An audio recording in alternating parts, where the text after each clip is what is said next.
Gangster विकास दुबे के खात्मे पर कानपुर के शिवली में जश्न। संतोष शुक्ला के परिवार ने कहा मिल गया इंसाफ।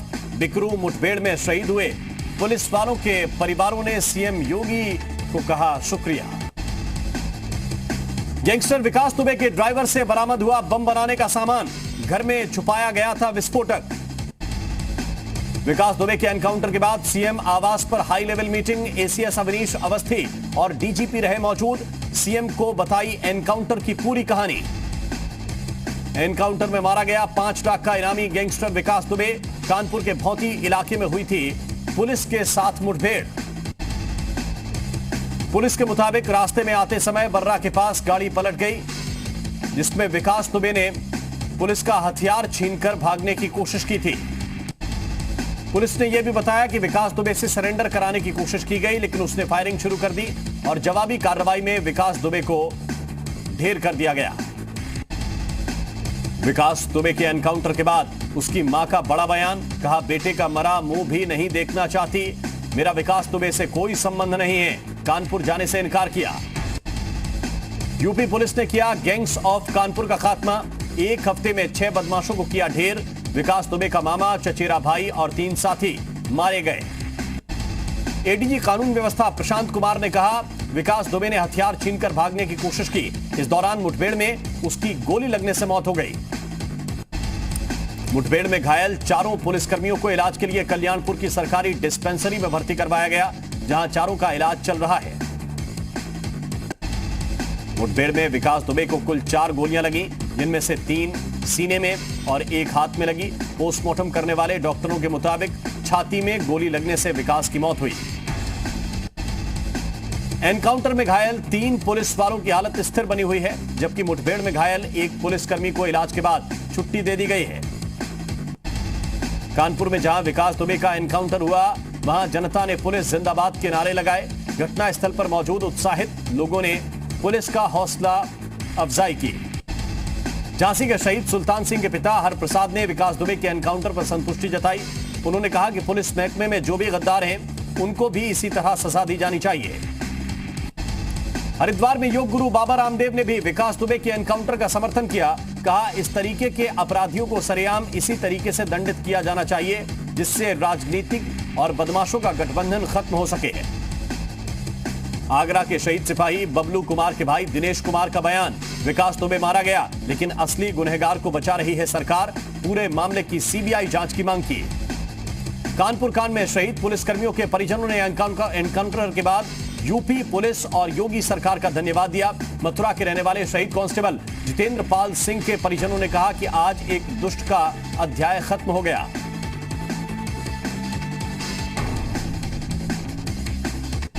अपराधियों पर लगाम लगाने के सीएम योगी के आदेश के बाद पूरे सूबे की पुलिस एक्शन में आ गई है।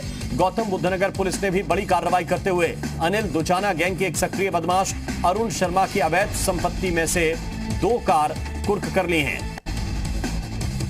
गैंगस्टर विकास दुबे के एनकाउंटर को लेकर कानपुर में शहीद हुए प्रयागराज के दरोगा नेबूलाल के पिता ने भी संतोष जताया। उन्होंने इसके लिए प्रदेश के सीएम का धन्यवाद दिया। कानपुर कांड में औरैया जिले के शहीद हुए जवान राहुल के परिवार ने विकास दुबे के एनकाउंटर पर संतोष जाहिर किया है। उन्होंने कहा है कि जो भी हुआ अच्छा हुआ। कांग्रेस महासचिव प्रियंका गांधी ने विकास दुबे के एनकाउंटर पर ट्वीट कर सवाल पूछे। उन्होंने लिखा कि अपराधी का अंत हो गया, अपराध और उसको संरक्षण देने वाले लोगों का क्या। गैंगस्टर विकास दुबे के एनकाउंटर पर अखिलेश यादव ने उठाए सवाल। कहा दरअसल ये कार नहीं पलटी है, राज खुलने से, सरकार पलटने से बचाई गई है। समाजवादी पार्टी नेता आईपी सिंह ने ट्वीट कर एनकाउंटर पर उठाए सवाल। समाजवादी पार्टी का कहना है कि सरकार ने अपने विधायकों और अधिकारियों को बचा लिया। उन्होंने ट्वीट किया कि वाह योगी जी, बचा लिए अपने 2 विधायकों, 2 करीबी अधिकारियों समेत अन्य आस्तीन के सांपों को, पर इतना याद रहे जनता अंधी नहीं है। मायावती ने विकास के एनकाउंटर की उच्च स्तरीय जांच की मांग की। उन्होंने ट्वीट कर कहा सुप्रीम कोर्ट की निगरानी में निष्पक्ष जांच होनी चाहिए। साथ ही कहा पुलिस और अपराधियों के गठजोड़ की भी शिनाख्त की जा सके।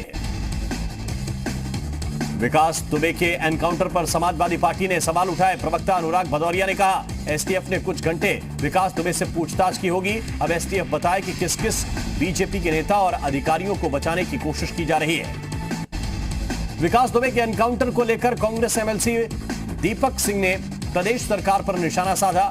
कहा, सभी चाहते थे कि पाप और पापी का अंत हो, लेकिन अब प्रदेश ये भी चाहता है कि उस पाप का भी अंत हो जो विकास दुबे के पीछे उज्जैन में उसके सरेंडर से लेकर उसको अपराधी बनाने और उसे पालने पोसने में काम कर रहा था।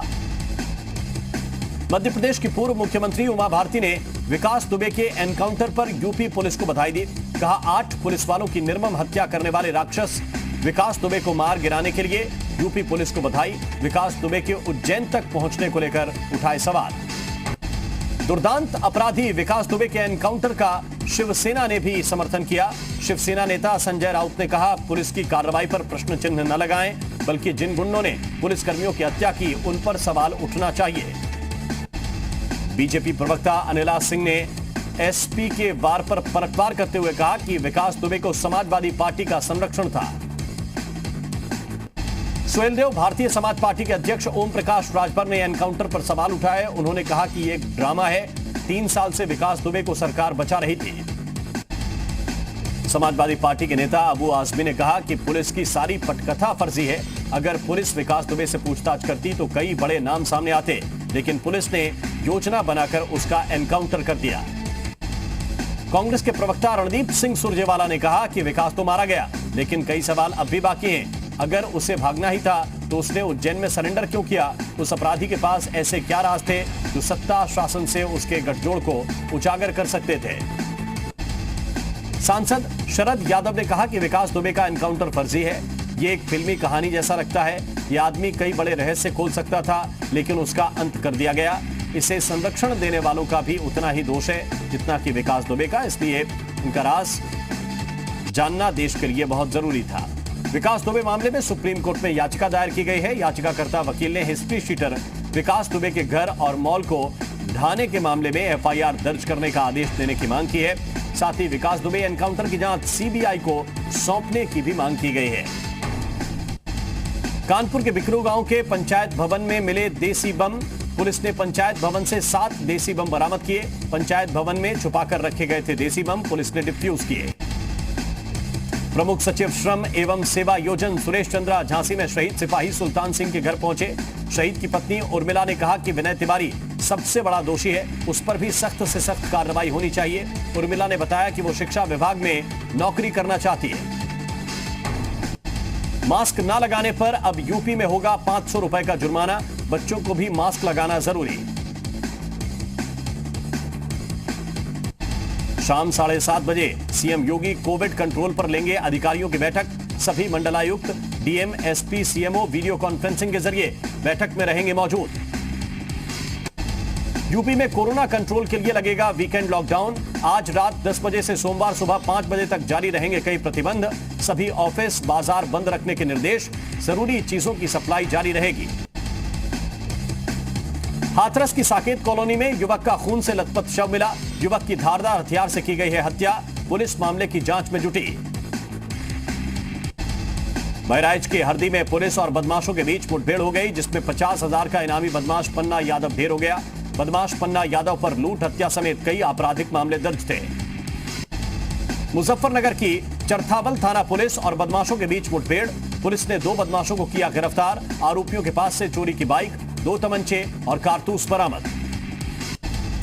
फर्रुखाबाद के शमशाबाद थाना क्षेत्र में शख्स की गोली मारकर हत्या।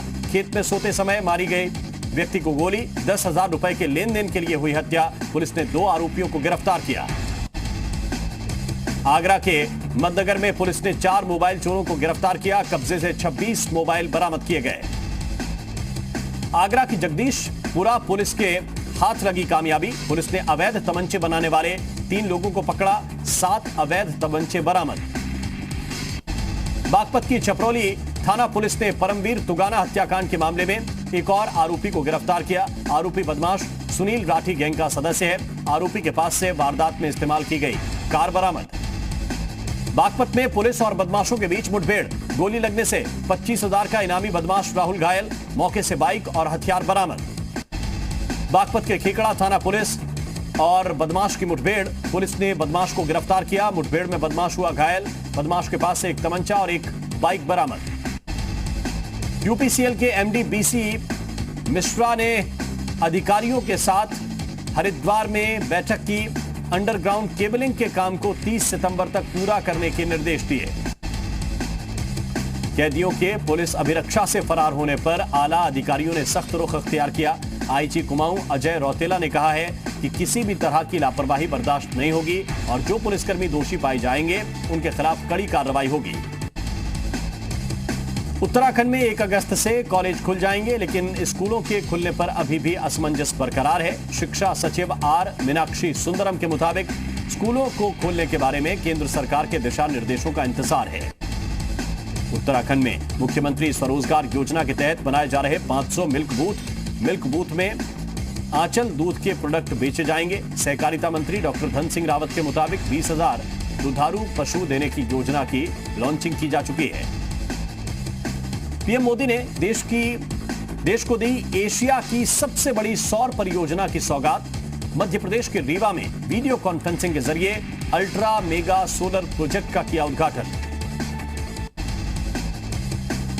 एक दिन में कोरोना से सबसे ज्यादा मामले आए सामने, 26,506 नए मामले आए सामने। 24 घंटे में 475 लोगों की मौत, 62.42% हुआ ठीक होने वालों का आंकड़ा। चीन से सीमा विवाद पर भारत ने फिर स्पष्ट किया है कि वो क्षेत्रीय अखंडता और संप्रभुता सुनिश्चित रखने के लिए प्रतिबद्ध है। चीन के विदेश मंत्रालय ने कहा है कि पूर्वी लद्दाख में भारत और चीन की सेना ने पीछे हटाने के लिए प्रभावी कदम उठाए हैं। सूत्रों के मुताबिक चीन ने गलवान घाटी, हॉट स्प्रिंग और गोग्रा में कई अस्थायी ढांचों को हटा लिया है। नेपाल में भारतीय न्यूज चैनल्स का प्रसारण रोक दिया गया है। नेपाल की केबल टीवी ऑपरेटर्स ने कहा है कि उन्होंने भारतीय न्यूज चैनलों का प्रसारण बंद कर दिया है। हालांकि नेपाल सरकार ने ऐसा कोई भी आदेश जारी नहीं किया। जम्मू कश्मीर के बांदीपोरा में बीजेपी नेता वसीम बारी, उनके पिता और भाई के हत्यारों की पहचान कर ली गई है। कश्मीर पुलिस के आईजी ने कहा, हत्या लश्कर के आतंकियों ने की, जिसमें से एक पाकिस्तान का है।